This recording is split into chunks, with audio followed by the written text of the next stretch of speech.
Olá, amigos. Muito bom dia. Quinta-feira, 25 de outubro de 2018.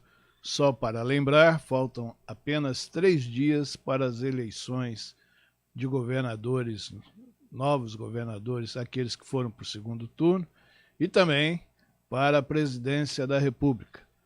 Então, pegue seu título de eleitor, se não achou, já procure e pense com bastante consciência naquilo que você vai fazer agora no próximo domingo. E por causa disso, nós estamos iniciando a edição número... estamos lançando na cidade, a edição número 42.652 do seu Jornal do Comércio, hoje, quinta-feira, 25.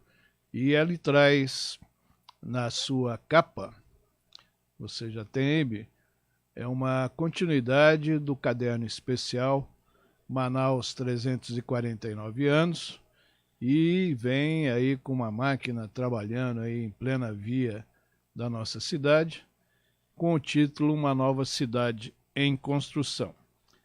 Eu quero aproveitar a oportunidade, Bibi, por favor, volta aqui para mim. Eu quero falar em nome da direção maior das organizações Jornal do Comércio, em nome da nossa superintendência, em nome da redação e seus profissionais, colaboradores, revisores, nosso departamento comercial, nossos distribuidores. Eu quero dar aqui, em nome de todos eles, um agradecimento pleno pela receptividade que a edição 2018, alusiva ao aniversário de Manaus, 349 anos, a cidade de todos nós, foi totalmente esgotada. Todas as unidades que foram colocadas para comercialização foram vendidas e as pessoas ainda continuam aqui ligando, procurando o JC para ver a possibilidade de conseguir mais algum exemplar dessa edição primorosa que foi realizada pelos nossos profissionais, pelos pesquisadores, pelos editores, pelos redatores, pelos jornalistas, pelos revisores, sob o comando aí do editor-chefe do JC, o Fred Novaes. Então, obrigado, Manaus. Muito obrigado por acreditar no nosso trabalho, muito obrigado por acreditar e dar essa confiança em tudo aquilo que escrevemos. Afinal, são 114 anos que o Jornal do Comércio ilustra as páginas aqui da nossa cidade, levando as principais notícias e os principais fatos. Um jornal que é, acima de tudo, a verdade. E há 15 anos que nós realizamos anualmente essa edição especial com esse brinde para que você guarde como recordação, para que você possa fazer uma pesquisa, principalmente na edição desse ano, onde retratamos todos os bairros que compõem, todas as regiões que compõem aqui a nossa cidade. E você teve a oportunidade de vestir essa camisa que fez parte do kit da edição de 2018. Muito obrigado, então, a Manaus, muito obrigado de coração, em nome de todos nós, ok? E eu começo hoje esse plantão JC, recebendo aqui um articulista, que toda quinta-feira está aqui comigo, que é o Orígenes Martins Júnior, que iria comentar aqui o seu artigo que não saiu, vai sair amanhã, não é isso? Em função do feriado, os articulistas chegaram aqui, foram se acumulando, então a edição de ontem ela ficou sobrecarregada, e a edição, então, de amanhã traz o artigo do Orígenes. Bom dia, Orígenes. Bom dia, Oswaldo. Bom dia a todos os leitores do Jornal do Comércio e aqueles que acompanham o JC Plantão. Mais uma vez estamos aqui, né, com todo Muito bem. prazer. Você não deu uma pernada à toa, porque você estando aqui, eu não vou deixar de trazer você para sentar aqui comigo, para nós falarmos desse momento atual, que é o momento político que está ocorrendo aqui no nosso estado, no Brasil, com as eleições aí agora do domingo que vem, de um novo governador para o Amazonas e de um presidente da República para o nosso país. Não é isso, Orígenes? Com certeza. E um momento bastante delicado, né? Bastante complexo. E nada mais importante para a gente trabalhar em relação a isso, né? Até porque tem a ver também com o material que eu preparei para amanhã. Ok. Então, eu vou aproveitar a origem aqui e vou comentar aqui a edição de hoje, que está na rua, e ele vai me ajudar a fazer esses comentários. Nós vamos chegar no caderno de opinião, tem um artigo lá do Jonas, que eu quero comentar, inclusive, junto com Orígenes, que eu acho que ele retrata muito bem a situação que nós temos. Então, essa matéria, uma nova cidade em construção, obviamente que isso, ao completar 349 anos, muitos foram os avanços em infraestrutura, resultado do equilíbrio financeiro da gestão do prefeito Arthur Vigílio Neto, que este ano garantiu 320 milhões de recursos próprios para serviço de recuperação da malha viária da capital. Em 4 meses de intenso trabalho, no plano Obras do Verão, da Prefeitura de Manaus, já alcançou mais de 6 mil ruas em toda a cidade. Nós temos esse problema todo ano, né, Orígenes? A gente depende do verão para, vamos chamar assim, de uma reconstrução das nossas vias. Obviamente que o clima, ele é muito propício, né? O asfalto, ele parece que ele não tem aqui a durabilidade que em outros locais tem. E então há necessidade desses investimentos que são de grande monta, né, todos os anos, para a recuperação das nossas ruas. Eu queria que você, como cidadão manauara, amazonense de muitos anos, comentasse sobre isso. Nós temos aí alguns problemas que merecem alguns comentários e alguma reflexão. Primeiro, essa questão que você falou da sazonalidade, né? Nós dependemos só de um período sem chuva. E eu me pergunto sempre, Oswaldo, que às vezes uma via que acabou de ser asfaltada, pouco tempo depois ela já está a reclamar um conserto, uma reparação. E até que ponto a gente está precisando não só do trabalho de recapeamento, mas uma tecnologia de asfaltamento que realmente seja adequada para a nossa região. Quanto se gasta aí fazendo recapeamentos, talvez com uma tecnologia que não esteja sendo adequada, que pudesse ter uma durabilidade maior por não ser adequada à nossa região. Eu acho que às vezes, a gente sofre tanto, às vezes, durante o período de chuva, né, com as buraqueiras que existem nas ruas. Eu acho que se o município utilizasse uma metodologia mais moderna, onde a durabilidade pudesse ser maior, mesmo que recuperasse menos ruas. Se fizer um plano aí trienal, em 3 anos nós teríamos aí, com certeza, um recapeamento correto nas nossas artérias e evitaríamos esse desperdício de recursos, vamos dizer assim, para que pudesse ser aplicado em setores essenciais, saúde, educação e preservação do patrimônio histórico de Manaus.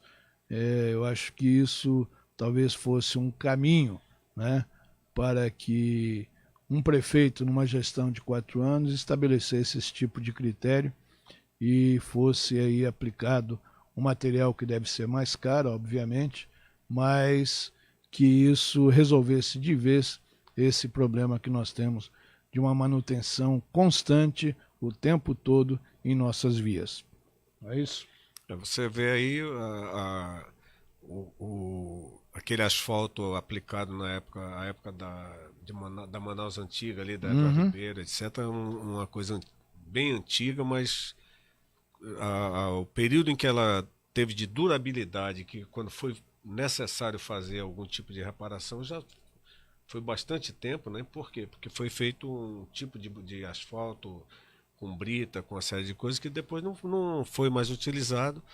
E isso acaba gerando um custo muito maior e uma qualidade do recapeamento que acaba, inclusive, prejudicando o próprio fluxo das Além de vias. uma coisa importante, que é a insatisfação do contribuinte, né? Com Porque certeza ele, de uma absoluta. certa forma, ele analisa como é aplicado os recursos que são oriundos dos recolhimentos que ele faz dos impostos aí municipais, estaduais e federais. Então eu quero, de uma certa forma, nós temos o lado positivo, que foi essa economia do município em poder aplicar 320 milhões com recursos próprios, sem depender de financiamento, de BNDES, de governo federal, de governo estadual, para aplicar na recuperação aí dessas ruas. Como diz aqui o prefeito, fizemos o dever de casa para, sozinhos, sem ajuda de ninguém, levar melhorias para todas as zonas da capital. Próxima matéria, Beatriz, por favor.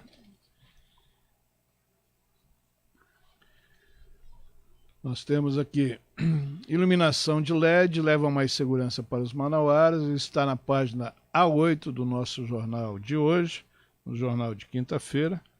E, obviamente, esse problema da iluminação pública é um problema que reflete muito no problema da segurança, né, meu amigo? A questão da iluminação, um dos problemas, né, que reflete na questão da segurança. A segurança hoje, por sinal, junto com a educação e a saúde, eu creio que compõe esse trio de necessidades urgentes a serem resolvidos aí ou enfrentados a nível municipal, estadual, federal, porque realmente são problemas seríssimos e a segurança aqui em Manaus ele realmente atingiu um nível. Eu creio que eu não me lembro de ter visto algo nesse nível tão terrível assim em outra época, né? E a iluminação seria um dos problemas a serem atacados, mas nós temos outros aí que... Mas esse é fundamental, né? Com certeza. Além de ser a iluminação LED, ela tem uma durabilidade maior e, consequentemente, isso é aquilo que nós estávamos falando do asfalto, né? A iluminação a LED ela é mais cara para a implementação dela, né? Mas depois ela torna-se mais barata justamente pela durabilidade. A mesma coisa no asfalto. É a questão do custo-benefício, né, Oswaldo? Custo-benefício. Você gasta mais, em compensação vai utilizar por mais tempo, acaba sendo uma coisa mais econômica, que seria o mesmo raciocínio a ser usado no recapeamento asfáltico. Justamente. Próximo aí, Beatriz, por favor. Vamos falar de exportações. Manual ajuda a vencer barreiras. Esse manual foi criado pela Confederação Nacional da Indústria, CNI, onde nós temos o nosso presidente da FIEM, Antônio Silva, como vice-presidente da CNI, e com a rede SIM, que é a Rede Brasileira de Centros Internacionais de Negócios, em parceria com a Ex-Brasil, que é a Agência Brasileira de Promoção de Exportações e Investimentos. Foi lançado um manual sobre barreiras comerciais e aos investimentos. De forma bem explicativa, o manual tem o objetivo de auxiliar as empresas brasileiras a lidarem com possíveis barreiras que possam afetar suas exportações e investimentos. O manual especifica os tipos de barreiras, como reconhecê-las e todo o processo. Para o gerente do CIM Amazonas, que é o Centro Internacional de Negócios do Amazonas, o Marcelo Lima, o manual é um facilitador para o acesso dos exportadores para conhecer as barreiras não tarifárias em vigência. Acho que um país com a burocracia que nós temos ainda, que é um índice muito alto de burocracia em todos os setores, né?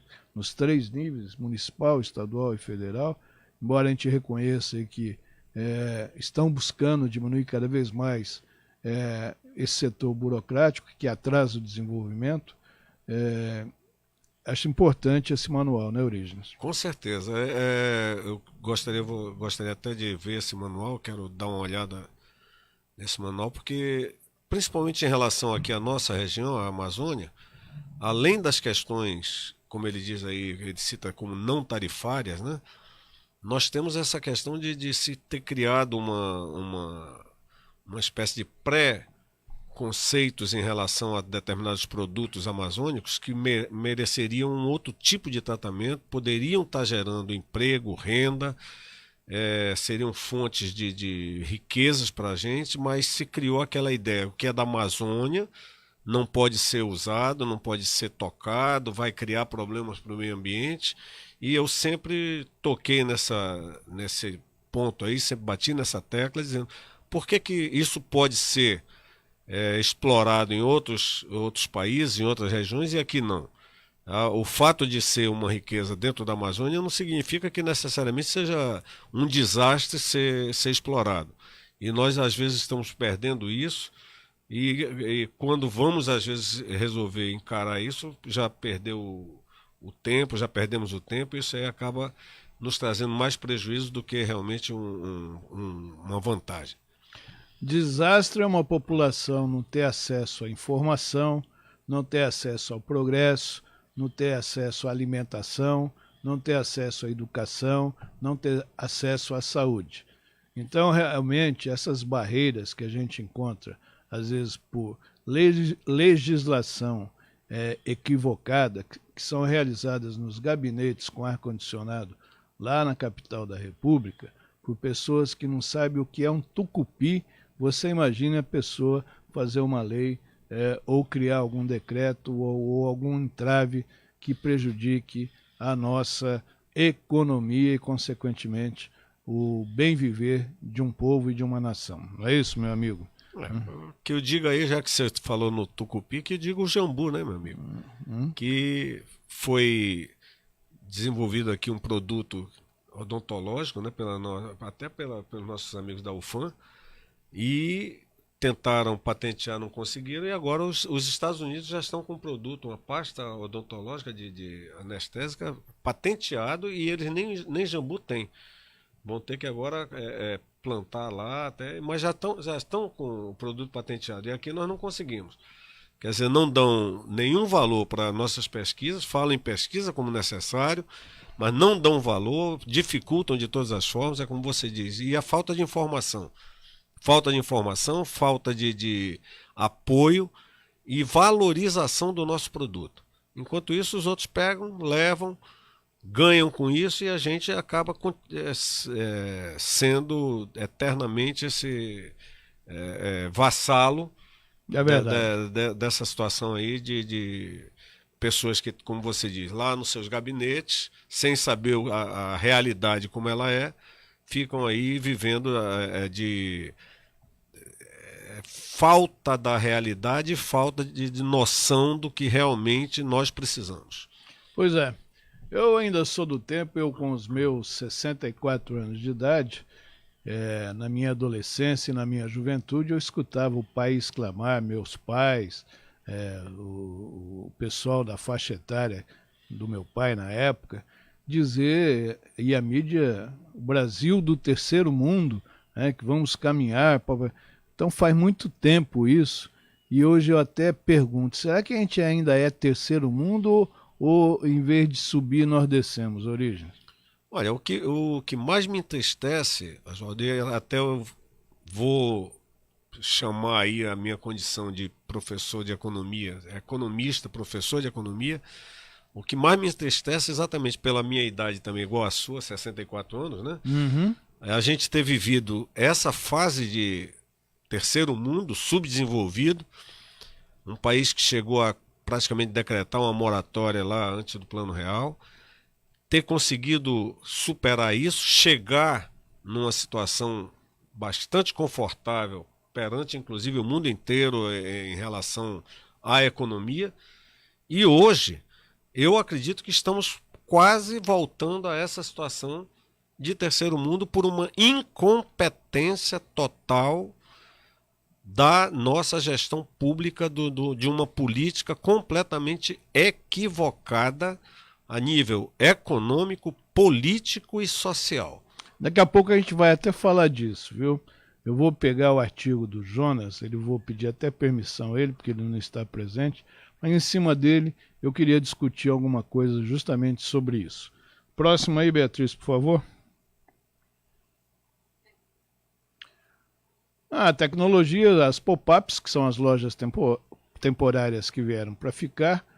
Na página B2 você tem um artigo completo sobre isso. E isso está se tornando uma moda definitiva, pelo visto. Você lê todo esse artigo lá na página B2 da edição de hoje do seu Jornal do Comércio, quinta-feira, 25 de outubro de 2018. Eu queria que você fosse para a esquerda aí do emprego e deixar essa matéria do centro para o final. Vamos lá. Manaus registra salto em colocação de trabalhadores.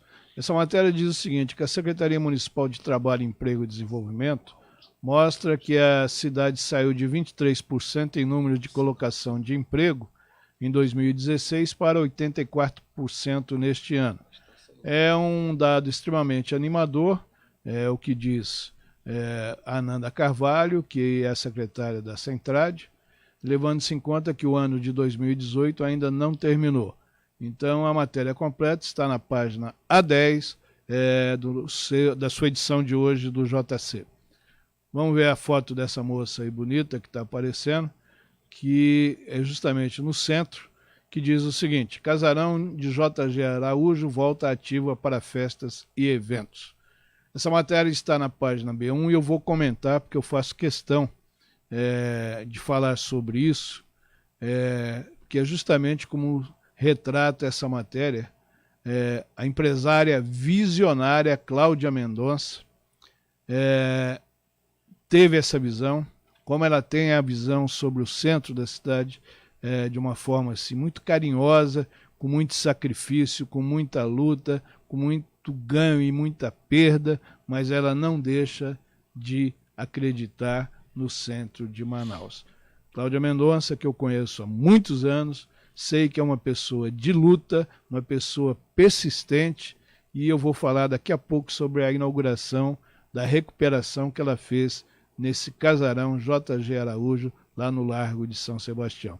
Você, Origens, que é aqui da terra, você que vem de uma família tradicional, voltada aqui para a educação, tenho certeza que quando vê um investimento dessa forma realizado no centro da nossa cidade, porque ela é minha também, acho que isso faz uma reflexão que valeu a pena, não é isso? Com certeza.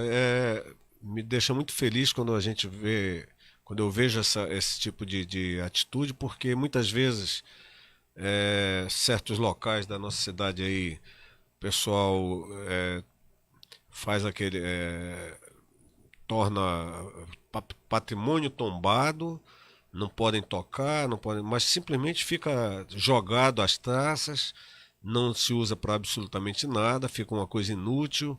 E você vê como aquele prédio lá da Busline lá na coisa virou simplesmente uma parede jogada no meio do mato.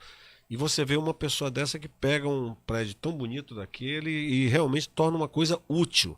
Acho que é bom quando você vê e resgata a nossa memória. Justamente. Porque um povo tem que ter memória. A nossa juventude, a geração atual precisa entender e conhecer o nosso passado, ver o que era Manaus, ter noção da história da nossa cidade. Um povo tem que ter noção da sua história, do seu passado. Ok. Já encerramos a capa do JC, agora vamos comentar aí 2 ou 3 matérias internas. Começa aí pela Beatriz, por favor, nós vamos para a 3, é isso? Eu fiz questão que a coluna frente perfil da edição de hoje do JC, onde aí erramos. Aqui nós gostamos que as coisas sejam colocadas sempre à clara. Quando a gente acerta é obrigação, e quando erramos nós retificamos, que é o nosso dever. Na edição comemorativa ao aniversário de Manaus do Jornal do Comércio, que circula desde o início da semana, foi registrado um equívoco na página B2 com a publicação da reportagem Empresários de Carreira se destacam em Manaus. Por equívoco da edição, as fotos dos empresários Marcos Paulo, da Mapa da Amazônia, e Renan Rodrigues, da Jaxpel, foram trocadas.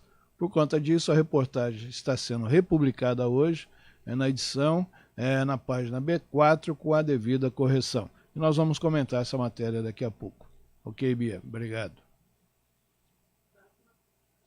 Próximo a gente vai para 5, a coluna do Jonas, não é isso? Não é isso? Então vamos lá. O Jonas Gomes, eu peço licença a ele não está aqui comigo hoje, está o Orígenes. Ele traz um artigo aí que eu li e realmente me deixou assim, o que faltava, o que estava de obscuro na minha mente sobre esse momento político, o Jonas conseguiu clarear totalmente as dúvidas que eu tinha. O título do artigo é Como estão manipulando a psicologia da nação. Pode abaixar, por favor, Bia, só para mim ler o introito, por favor. Isso. O artigo mostra estudo internacional que aponta o Brasil como um dos países mais ignorantes do globo, e com isso tem se tornado terreno fértil para partidos e políticos adotarem várias estratégias para manipular a psicologia da nação, visando a chegada ou a permanência no poder. Meu amigo Orígenes, vamos aqui, com a ausência do nosso amigo Jonas, falar sobre isso. Concorda Bem, com isso? Concordo plenamente. Faço minhas as palavras dele. E eu já havia comentado alguma coisa parecida. É impressionante, Oswaldo, esse abandono da estrutura da educação no Brasil me parece até ser uma coisa meio que proposital. Eu ontem estava vendo aquele índice que saiu da OCDE, né? Uhum. 2% apenas dos nossos alunos da rede pública conseguirem ter um mínimo de conhecimento preservado. É impressionante, não tem como não chegar a essa conclusão do Jonas e concordar com essa conclusão do Jonas. As pessoas, para permanecerem no poder, uma das táticas que foram usadas já em outras situações aí é que uma nação educada é mais difícil de ser manipulada, como ele usa esse termo, e a psicologia seria essa. O povo menos educado é mais fácil de ser dominado.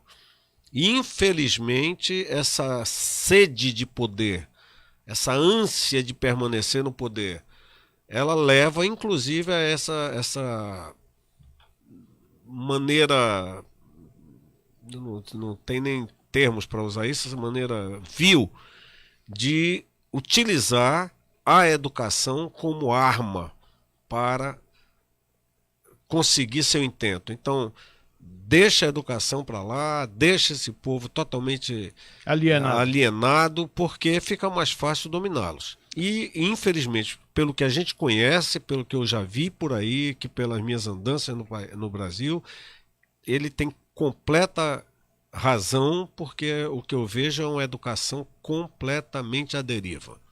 Muito bem. Beatriz, dá para você jogar essa câmera um pouquinho mais para mim, porque eu quero olhar bem para a câmera agora. Eu acho que eu vou falar uma coisa aqui que eu nunca fiz, tá? Eu procuro conduzir os meus recados aqui com a maior educação, respeito pessoas, respeito a entidades, respeito partidos, respeito políticos, aqueles que merecem.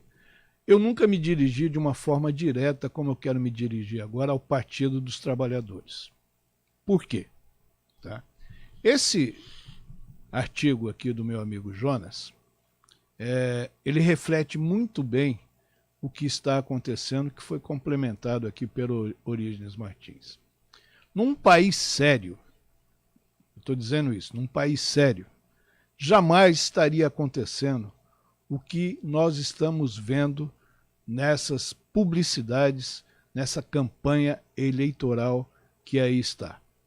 Tem erro dos dois lados, mas o Partido dos Trabalhadores, no intuito de manipular a cabeça daqueles que vivem em situação, às vezes econômica mais baixa, está trazendo de forma irresponsável uma propaganda onde o candidato a presidente da República pelo Partido dos Trabalhadores, senhor Fernando Haddad, afirma de viva voz que ele já fez as contas e está prometendo para o dia 1º de janeiro, como sua primeira decisão, caso eleito seja, aumentar acima da inflação o salário dos aposentados e aumentar o salário mínimo, como também abaixar o preço do gás, tabelar a nível nacional para R$ 49. Assim, meus amigos, eu quero dizer para vocês o seguinte: esse aperto que nós estamos vivendo hoje é consequência do desastre que foi da condução da economia, da falsa condução da economia brasileira durante os 13 anos do poder.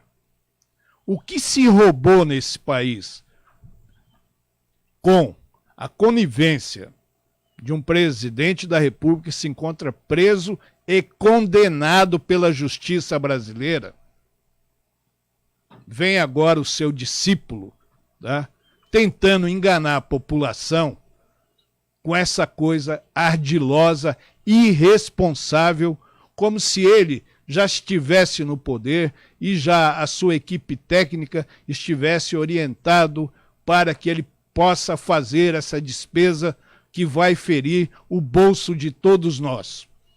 Então isso, eu clamo ao Ministério Público Federal, ao Ministério Público Eleitoral, que tire essa enganação do povo brasileiro promovida pelo seu Fernando Haddad, porque isso é um ato irresponsável.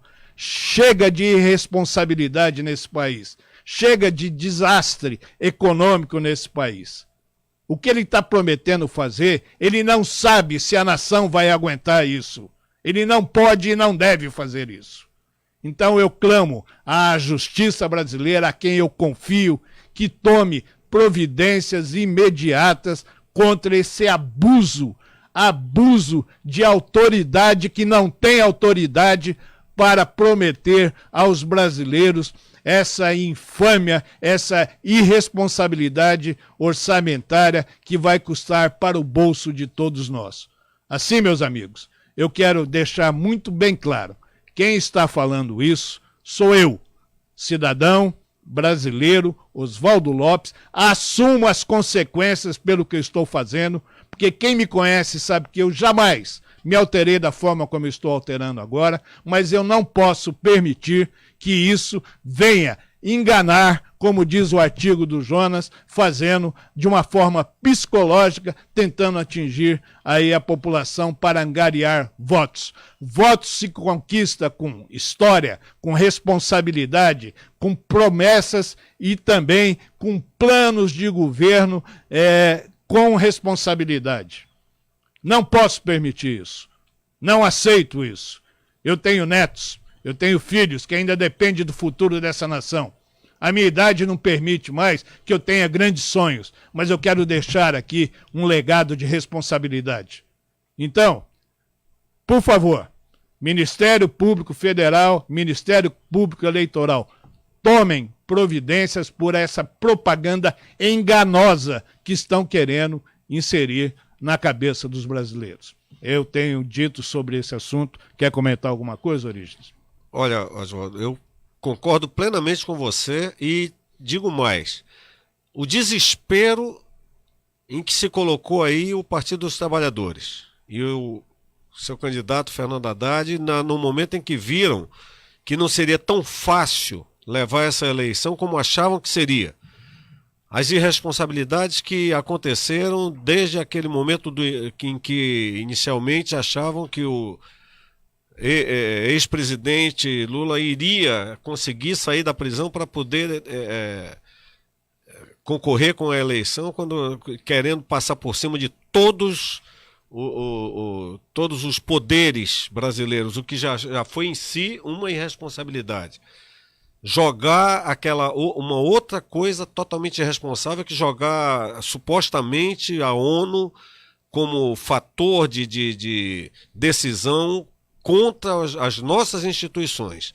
Então, uma série de fatores totalmente ilógicos, totalmente fora de conceitos de responsabilidade. E agora, essa irresponsabilidade, como você fala, que é muito fácil prometer coisas sem uma lógica, sem uma condição de responsabilidade de provar como eu vou fazer. Até porque coisas parecidas que foram feitas pelo PT no governo Dilma e no final do governo Lula foram exatamente fatos dessa natureza que levaram o nosso país a essa baixaria que está a nossa economia e a nossa sociedade. Então, realmente, eu concordo plenamente com você e assino embaixo. Ok. Para encerrar esse assunto, eu quero até dizer uma coisa, tá? Porque eu sou muito sincero nas minhas colocações.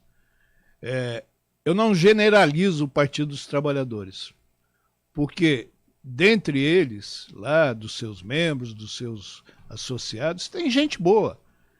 Eu acho que a controvérsia tem que existir, ele não pode ser unilateral, a política tem que ser debatida o tempo todo, tem que ter os prós, tem que ter os prós. E eu aqui no Amazonas, eu reverencio. Nós temos Zé Ricardo, que foi eleito deputado federal pelo Partido dos Trabalhadores, que faz um trabalho sempre com responsabilidade. Ele chegou onde chegou, saiu de deputado estadual e chegou agora ao mandato de deputado federal pelo trabalho, pela história dele. Porque você não ouve falar nada contra atitudes ilícitas praticadas pelo Zé Ricardo, que é membro do Partido dos Trabalhadores, foi eleito pelo Partido dos Trabalhadores. Então eu saúdo o Zé Ricardo, né, porque ele tem uma história para contar. Tá? Ele tem um legado que o trouxe agora para representar o Amazonas lá na Câmara dos Deputados em Brasília. Quero deixar bem claro isso. Sou contra essa atitude irresponsável do seu Fernando Haddad e seus marqueteiros. Ok? Vamos para a próxima aí, Bia, só para relaxar, por favor. Não, do Jonas eu só usei o introito. Parabéns ao Jonas pelo artigo. Está na edição de hoje do Jornal do Comércio, quinta-feira, dia 25 de outubro, a edição 42.652 do JC. Ok? Vamos para a próxima, que eu pedi, não, acho que é mais embaixo, que eu pedi para você separar. Justamente. Museu conta a história dos 349 anos da cidade. Eu ontem até estive lá e tive a oportunidade de cumprimentar o prefeito Arthur Neto, que estava lá na inauguração desse local, nesse prédio histórico, que está ali no centro histórico, no Paço da Liberdade, aqui da nossa querida Manaus. E ontem, no aniversário, né, dos 349 anos de idade, a Prefeitura de Manaus entregou para a cidade o Museu da Cidade de Manaus. Então, a cidade de Manaus História, Gente e Cultura também está disponível na palma das mãos. Isso porque todo o conteúdo, inclusive material inédito, está disponível ao público em um aplicativo para smartphones e tablets. Mas o bom é ir lá ver, bom é olhar, né? E então, Manaus esperava a inauguração desse museu desde 1982. Então, 36 anos depois, isso ganhou a realidade. E aí, da mesma forma que eu cobro, eu parabenizo. Eu quero parabenizar o prefeito Arthur por isso. Porque um povo sem memória, um povo sem história, não é ninguém, né, meu amigo Orígenes? Com certeza. É mais uma atitude, agora que a gente tinha falado ali do casarão lá do JG, né? Uhum. E a inauguração desse museu, ela vem trazer mais uma esperança de que a gente possa ir resgatando a história da nossa cidade e mostrar, trazer para a nossa geração atual mais alguma coisa sobre a história da nossa cidade. Um povo, como você disse, um povo sem história não é nada. E uma das coisas que mais me preocupa é exatamente essa alienação da nossa geração à história, não só da nossa cidade, como do nosso país, e isso tem acontecido realmente nas últimas décadas. Ok, então você amazonense, você turista, você brasileiro, você turista estrangeiro, está lá no Paço da Liberdade, abre toda terça, eu não sei se é aos domingos também, mas eu sei que até sábado funciona lá. Vou ver os horários certos e vou transmitir isso para vocês. Eu pretendo até fazer um programa especial sobre esse museu, mostrar o que for possível e contar a história, o que ele vai oferecer definitivamente para a cidade de Manaus, ok? A próxima, Beatriz, por favor. Muito bem. Aí é uma coisa que me toca falar, né? Vamos relaxar, né? Chega de ficar nervoso, né? Pelo amor de Deus, entende? Eu não aguento. Ainda bem que faltam apenas 3 dias para acabar essa história. O casarão que pertenceu ao empresário J.G. Araújo reabre como espaço de festas e eventos. Um presente para Manaus. Eu queria ler o artigo início da matéria. Está na capa do caderno B do JC de hoje. E a Cláudia Mendonça, por favor, Bia, volta aí um pouquinho. Abre aspas, amo o centro de Manaus, já tive lojas em shoppings, mas para mim é uma felicidade pegar meu carro aqui na rua e ir para casa. A empresária Cláudia Mendonça, que atua no setor de turismo já há muitos anos aqui na cidade, acreditou na revitalização desse espaço lá no centro de Manaus. Olha só, vou mostrar a foto, está ali no centro histórico, isso aí fica lá no Largo de São Sebastião, e é um local que ela preparou para que você agora possa fazer suas festas, seus eventos no coração de Manaus, ao lado do Teatro Amazonas, ou seja, quem for lá vai se sentir na nossa Manaus antiga, não é isso, meu querido Orígenes Martins? E inclusive são prédios tão bonitos, né, daquela época da borracha, no período do ciclo da borracha, o ciclo áureo da borracha, prédios tão bonitos que quando você vê uma iniciativa como essa, deixa à disposição das pessoas a utilização dessa arquitetura aí tão bonita, tão maravilhosa dessa época linda de Manaus, né? Que realmente foi um empreendimento maravilhoso. Parabéns a Cláudia e Manaus ganha muito com isso, né? Só tem a ganhar com isso. Eu não vou contar muito sobre a história desse prédio, nem como é que ele chegou nesse estado hoje, porque eu vou convidar, a produção vai convidar a Cláudia Mendonça para vir participar do programa Todos pela Amazônia, se não for amanhã, na próxima segunda-feira. Essa matéria do Evaldo Ferreira, vou até convidá-lo para participar desse programa. Ele fez essa matéria que está na página do JG hoje, na capa do caderno B, do JG, que eu estou com JG Araújo na cadeira, do JC, Jornal do Comércio, JG Araújo. A história desse prédio começou com JG Araújo. Então eu não vou contar muito, porque senão você não vai ler o jornal e não vai assistir o programa. E eu quero que você assista para que nós possamos reverenciar a coragem, a determinação e esse jeito de ser de Cláudia Mendonça, ok? Então, acabou? Tem mais alguma coisa? Tem. É aquilo que eu falei do erramos, né? Então eu quero retratar isso. Nós invertemos as fotos. Empresários de carreira se destacam em Manaus. Conheça alguns empresários locais e suas trajetórias à frente de grandes negócios de sucesso. Essa matéria está sendo republicada, uma matéria que foi realizada pela Andréa Leite, aqui da redação do JC, mas infelizmente na edição especial houve uma troca de foto entre os dois empresários que fazem parte dessa matéria.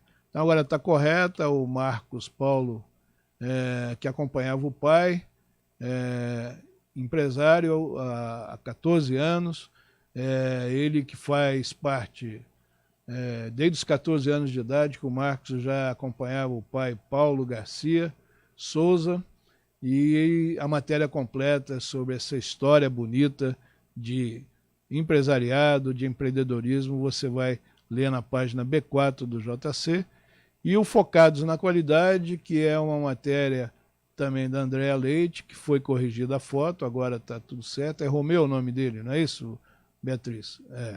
O empresário... vamos lá. Já o empresário Zé Gino, 61, proprietário da empresa Artiluz,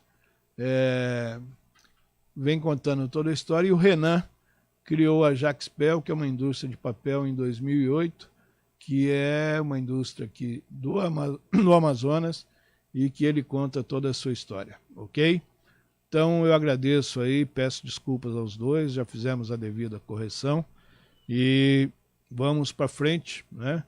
Hoje teremos aí mais 2 ou 3 edições do Aconteceu em Manaus e eu agradeço mais uma vez a sua audiência, a sua paciência e também de ter aguentado aqui o inconformismo de 64 anos, que dá um total de 128 anos. Eu e o Origens, né, Origens? Somos mais velhos que o Jornal do Comércio, que tem 114, tá vendo? Essa é uma senhora, é uma soma de experiência, Uma né? soma de experiência. Não digamos que seja questão da idade, soma de experiências.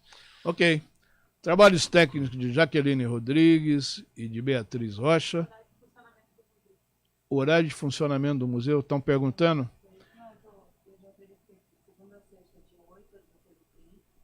Muito bem. Então, está me informando aqui a nossa produção que o horário de funcionamento do Museu da Cidade é de segunda a sexta. Que horas, por gentileza? De 8 às 16h30 e aos sábados, de 8 ao meio-dia. A gente vai procurar até a confirmação disso, porque ontem eu lá estive e perguntei lá a um funcionário dizendo que era de terça a sábado. Tá? Mas nós vamos confirmar e na próxima edição a gente dá de uma forma definitiva, mas pelo menos de terça a sábado nós sabemos que a partir de 8h30 da manhã está aberto, ok? Muito obrigado pela audiência, um abraço e até mais.